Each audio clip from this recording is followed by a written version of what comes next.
प्रिय विद्यार्थियों, मैं Sonkiya madam Christ church convent school Gadarwara digital class में आपका स्वागत है।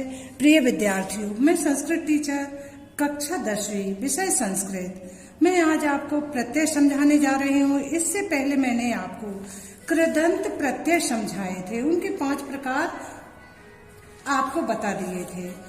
भूतकालिक कृदंत, वर्तमान कालिक कृदंत, विधिवाचक कृदंत, हेतुवाचक कृदंत, पूर्वकालिक कृदंत, ये मैंने आपको समझा दिए थे। आज मैं आपको तद्धित प्रत्यय समझाने जा रही हूँ, उसमें आप समझिए। तद्धित प्रत्यय, तद्धित प्रत्यय संज्ञा, सर्वनाम और विशेषण में लगते हैं। अब मैं आपको ये बता दूं ये कितने प्रकार के होते हैं। अड़ प्रत्यय, मतुप प्रत्यय, इनी प्रत्यय, ठक प्रत्यय, त्व प्रत्यय और त्रल प्रत्यय। अब अड़ प्रत्यय क्या होता है? अड़ प्रत्यय प्रमुख रूप से इसका प्रयोग कई अर्थों में होता है। भाववाचक संज्ञा पद बनाने में, अपत्यवाची शब्द में, देवतावाची शब्द में, पढ़ना में, जानना में, समूह के अर्थ आदि में इसका प्रयोग होता है। अब देखिए इसके उदाहरण। मनुधन अड़ बराबर मान वहा, रघुधन अड़ बराबर राग वहा, शिवधन अड़ बराबर शय वहा। तो ये अड़ प्रत्यय का मैंने आपको बता दिया। इसके बाद देखिए मतुप। मतुप बहुत अनिवार्य है और मतुप को ध्यान से समझिए। वह इसमें है या वह इसका है, इस अर्थ में मतुप का प्रयोग होता। वह इसमें है या वह इसका है, इसमें मतुप का। अब मतुप के पहले आ स्वर रहने पर, मतुप के पहले आ स्वर रहने पर मां का वा हो जाता है। शब्द में जोड़ते समय केवल मान जुड़ता है। जैसे देखिए अंशुधन मतुप बराबर अंशुमान। अब इसका मतलब ये हुआ अंशु धन मतुप, तो क्या इसका क्या हो जाएगा? अंशुमान। अब क्यों हो जाएगा अंशुमान? अब यहाँ मां में आ जुड़ा है। क्या जुड़ा है? आ। तुम अंशुमान, तो यहाँ अपना स्वर है, इसलिए यहाँ क्या हो जाएगा? अंशुमान। अब देखिए बल धन मतुप बराबर क्या हो जाएगा? बलवान। अब क्यों हो जाएगा? देखिए ऐसा है, अंशु यहाँ ऊ है, ऊ और आ के मेल से मान बनता है। ऊ और आ के मेल से मान बनेगा।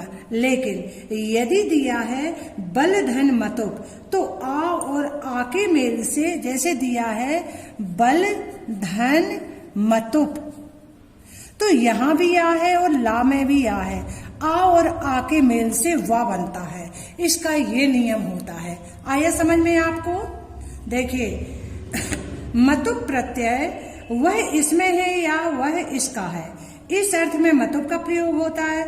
मतुप के पहले आ स्वर रहने पर मां का वा हो जाता है। शब्द में जोड़ते समय केवल मान ही जुड़ता है। अंशु धन मतुप बराबर अंशुमान, बुद्धि धन मतुप बराबर बुद्धिमान। आया समझ में? ई और आ के मेल से क्या बनता है? बुद्धिमान। और आ और आ के मेल से बलवान बनता है। गुण धन मतुप बराबर गुणवान। आ और आ का मेल हुआ है, इसलिए यहाँ गुणवान बना। यदि आपको गुणवान आता है तो कत्वतु प्रत्यय में भी गुणवान होता है और इसमें भी होता है। यदि कत्वतु और मतुप दोनों पूछे जाते हैं तो पहले आप गुणवान को मतुप का नाम दीजिए। आया समझ में आपको? अब आता है इनी प्रत्यय। इनी प्रत्यय वह इसमें है या वह इसका है, इस अर्थ में इनी का नाम हेतु होता है। शब्द में जोड़ते समय केवल ई जुड़ता है, बड़ी ई। बल धन इनी बराबर बली, गुण धन इनी बराबर गुड़ी, दान धन इनी बराबर दानी, माया धन इनी बराबर माई। आ गया? इनी प्रत्यय जोड़ते समय बड़ी ई की मात्रा, बड़ी ई जुड़ती है। अब ये भी आपको समझ में आ गया।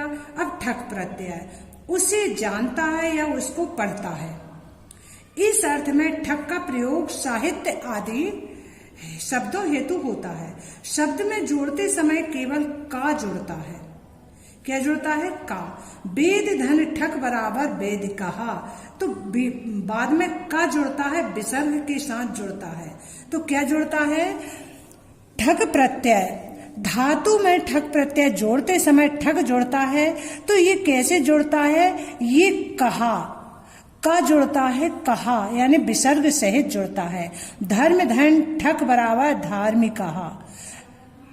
ज्ञान धन इतिहास धन ठक बराबर ऐतिहासिक कहा। अब है आपको समझ में कि कहा जुड़ता है, का जुड़ता है लेकिन विसर्ग सहित जुड़ता है। अब आया है अपना क्या आया? त्वय प्रत्यय। अब त्वय प्रत्यय, इसका प्रयोग भाववाचक संज्ञा बनाने में होता है।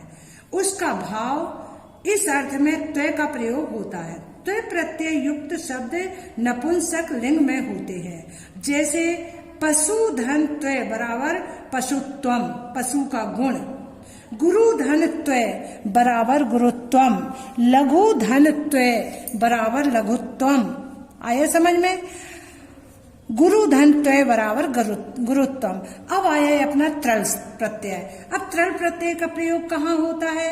त्रल प्रत्यांत शब्द, अव्यय शब्द होते हैं ये। इसका प्रयोग सप्तमी विभक्ति बताने के लिए सर्वनाम आदि शब्दों में होता है। जोड़ते समय केवल त्रा ही जुड़ता है। जैसे तद धन त्रल बराबर त्रय। आया समझ में? तत्र, देखिए तद धन त्रल बराबर तत्र, तो इसमें केवल त्रा जुड़ता है। किम धन त्रल बराबर कुत्र। अन्य धन त्रल बराबर अन्यत्र। सर्व धन त्रल बराबर सर्वत्र। तो इसमें क्या जुड़ता है? त्रय। जैसे बहु धन त्रल बराबर बहुत्र। सर्व धन त्रल बराबर सर्वत्र। ये कई बार आ चुका है, इसको आपको ध्यान में रखना है। तो ये हो गया हमारा तद्वित प्रत्यय। ये मैंने मतोप इन ठक त्वय त्रल, जिसमें मतोप और त्रल और ठक ये तीन तो बहुत अनिवार्य हैं। अब आया है अपना स्त्री प्रत्यय। अब स्त्री प्रत्यय देखिए, पुल्लिंग शब्दों में स्त्री प्रत्यय लगाकर स्त्रीलिंग शब्द बनाए जाते हैं। स्त्रीलिंग ज्ञान के लिए टाप, डाप, चाप, डीप, डीस, डीन प्रत्यय होते हैं। अब टाप, डाप, चाप के अनुबंध टा, पा और चा हटाने पर आ बचता है। डीप, डीस, डीन के अनुबंध डा, पा, सा, ना हटाने पर ई बचता है। डीप पे, तो इनको हटा दिया तो ई बचा। और टाप में क्या बचा? आ बचा, क्योंकि ये आ की मात्रा वाले हैं। अब देखिए स्त्री प्रत्यय। रम धन टाप बराबर रमा। गंग धन टाप बराबर रामा। अश्व धन टाप बराबर अश्वा। वत्स धन टाप शब्द है वत्स और प्रत्यय है टाप। आया समझ में? तो स्त्री रूप हो जाता है वत्सा। अश्वा भी स्त्री रूप है, रामा भी स्त्री रूप है। आया समझ में? रमा भी स्त्री रूप है। तो ये स्त्री रूप बन जाते हैं। समझ में आ रहा है आपको?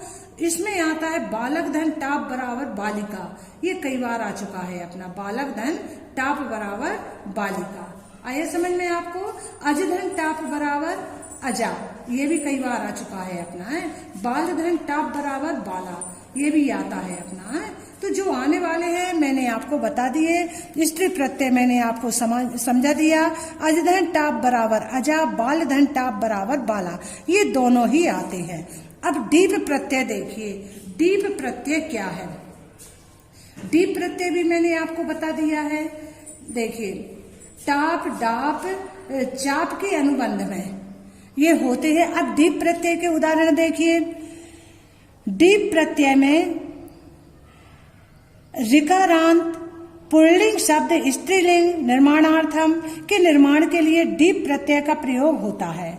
जैसे भोग कर धन दीप बराबर भोग करी। भोग कर है तो इसमें ई की मात्रा जुड़ जाती है। भोग कर धन दीप बराबर भोग करी। सुख कर धन दीप बराबर सुख करी। देव धन दीप बराबर देवी। तो आगे के शब्द में बड़ी की मात्रा जोड़ दी जाती है दीप प्रत्यय में। अब दिगु समा शांत शब्देशु दीप प्रत्यय प्रयोगों को भवती। त्रैलोक धन दीप बराबर त्रैलोकी। तो दीप में सभी में यही होता है। श्रीमत धन दीप बराबर श्रीमती। भवत धन दीप बराबर भवती। कुमार धन दीप बराबर कुमारी। किशोर धन दीप बराबर किशोरी। आइए समझ में ये। अब देखिए डीस प्रत्यय, ये सब स्त्री प्रत्यय के अंतर्गत आते हैं, पुल्लिंग में दिए रहते हैं और स्त्रीलिंग अपन को बनाना पड़ते हैं। मानुष धन डीस बराबर मानुषी। महिष धन डीस बराबर महिषी। मृदु धन डीस बराबर मृदवी। पटु धन डीस बराबर पटवी। अब आया है अपना डीन प्रत्यय, और नर धन डीन बराबर नारी। तो आ गया ये अपना समझ में। तो ये मैंने आपको स्त्री प्रत्यय पूरे बता दिए हैं। आपको तद्धित प्रत्यय भी बता दिए, स्त्री प्रत्यय भी बता दिए। अब आपको समझ में आ गया होगा। सुप प्रत्यय, अब सुप प्रत्यय देखिए, सुप प्रत्यय शब्द रूप का निर्माण करते हैं। अतिंग प्रत्यय, इससे धातु रूप निर्मित होती है। तो बेटा मैंने आपको पांचों ही प्रत्यय समझा दिए हैं, आपको समझ में आ गए होंगे। धन्यवाद।